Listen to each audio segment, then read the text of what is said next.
தனிப்பட்ட முறையில் செல்வாக்கு, எடுத்த காரியத்தில் ஜெயம். செவ்வாய்க்கிழமை பசுமாடுக்கு உணவளிக்க சிறந்த அமைப்பு. பெற்றோர் பெரியோருடைய வார்த்தைகள், பெற்றோர் பெரியோருடைய தேகாரைக்கும் கவனம். உங்களுக்கு அடிவயிறு, முதுகு, கழிவு, பாதம் தான்.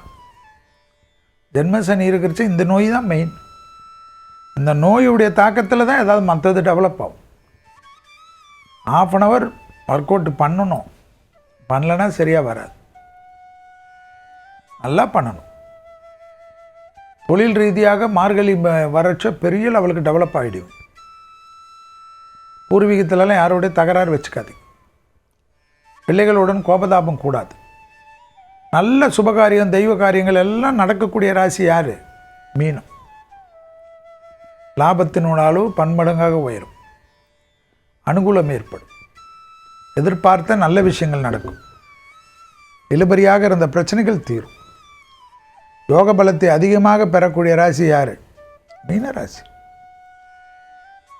துணை அல்லது துணைவியாருடன் இருந்த மனத்தாங்கலில் நீங்கள் தான் விட்டு கொடுக்கும். உங்கள் ஜென்மத்தில் சனி இருப்பதனால் துணையை பற்றி யாராவது ஏதாவது சொல்லுவாங்க, அதெல்லாம் கேட்டு நம்பக்கூடாது. உங்களுடன் வாழக்கூடியவர்கள், காதல் அமைப்பு, கல்யாண அமைப்பு எல்லாத்துலேயும் நீங்கள் தான் விட்டு கொடுக்கணும். குடும்பத்தில் மட்டும் கொஞ்சம் பார்த்துக்கு. தொழில், புது தொழிலெலாம் கண்டிப்பாக தொடங்கலாம். சனி பார்வை இருக்குது, எல்லாமே ஏற்றத்தை தரும். சரி, இன்னும் நல்லது. சனிக்கிழமை மதியம் 1 மணிலேருந்து 2 மணிக்குள் உணவு தானமும் எலுமிச்சைப்பழ ஊறுகாவும் அல்லது எலுமிச்சைப்பழ ஜூஸோ அற்புதத்தை தரும்.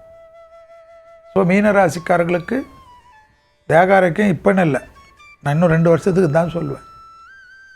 எக்ஸசைஸ் பண்ணிங்கன்னா ஒன்றும் வராது. ஒரு 5 நிமிஷம் தியானம், அவ்வளோதான், அற்புதமாக வரும்.